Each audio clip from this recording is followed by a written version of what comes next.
The original 1976 Brian De Palma Carrie is available now on Netflix.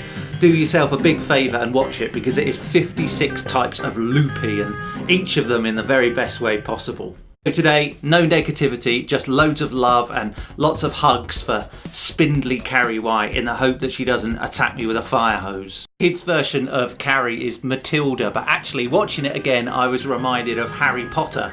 Harry's muggle step-parents make him stay under the stairs, of course, and Carrie's psycho mum sends her to the closet to pray whenever she does anything wrong. Then both of them find out that they've got magic powers. So what would a Carrie Potter crossover film look like? I think it could go two ways. On one hand, you could have a heartwarming tale of Carrie White going to telekinesis school, learning to control her powers, winning the telekinesis cup, becoming best friends with a couple of other mutant freaks. Or you could have Harry Potter flipping out at Hogwarts and massacring everybody. Let me know in the comments which of those you think sounds like the better film. Carrie's telekinetic abilities don't actually play that big a role in the movie. I mean, you do see her use them, most hilariously in that scene in the headmaster's office where she's moving the ashtray. I mean, she's wobbling that quite a bit. Surely you'd notice. Maybe they live in an earthquake zone. I don't know, tremors happen all the time perhaps? It's a bit baffling. Otherwise, the way that it's handled, I really love. She moves things, then she goes to the library, she reads up about them a bit, and that's it. She knows she's got telekinesis.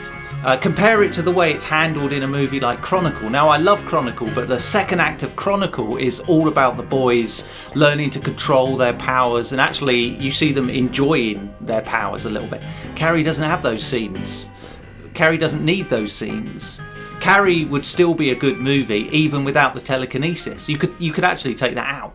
Watch Carrie to see how the laws about teachers hitting their students has changed since the 1970s. The one teacher who's nice to Carrie, she just slaps everyone all the time. It's her answer to everything. The Tommy Ross character, he's like an evil David Bowie at the start of the film, but it's actually a quite nice twist that he turns out to be an alright guy.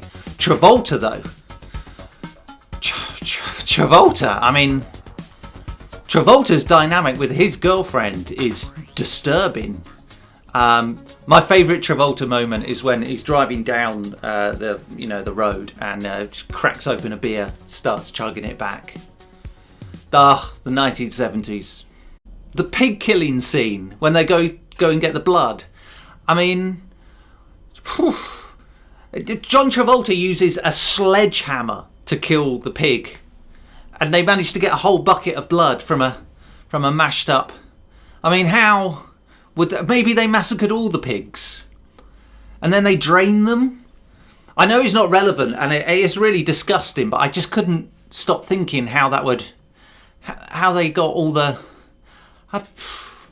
film's totally over the top, and it works. The music especially. Carrie's mum enters like Cruella de Vil. There's psycho strings everywhere. Also, I love it when she's stabbing her mum and this one knife does like a somersault flip before it actually stabs her. And the house at the end, hilarious. It doesn't just collapse.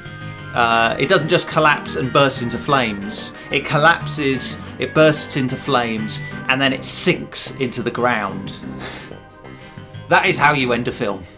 That is how you end a film. I love Carrie's structure. It's beautifully simple. The prom itself takes up the entire last third act and the last half an hour, and it's beautifully paced. You know, it's drawn out, but it's never boring. We need those early scenes where Carrie's enjoying herself to really sell her fury when it comes about. For the prank on her to really hit home, she has to get to that point where she's starting to loosen up. She's starting to actually believe that Tommy chose her. He's got no agenda, and she really could be the prom queen. Brilliant. We know at every point, of course, what's coming. The film itself is poised like that bucket above the stage. just waiting to, tip over. Use of colour throughout, perfect. Carrie's makeup, the disco lights, the use of a red filter during the massacre, nailed it.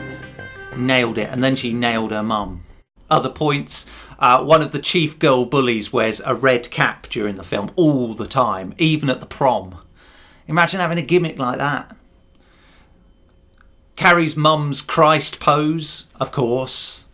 Also the way that Carrie's mum calls Carrie's breasts dirty pillows. Dirty pillows.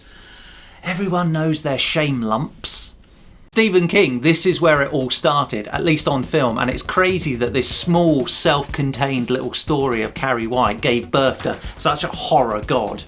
King would go on to write doorstop-sized books, but in Carrie he found everything that he needed.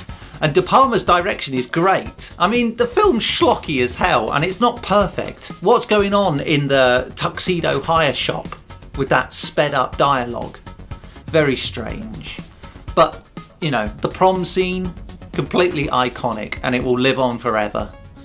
Carrie, for me, 8.5 out of 10, one of the best horror movies of all time.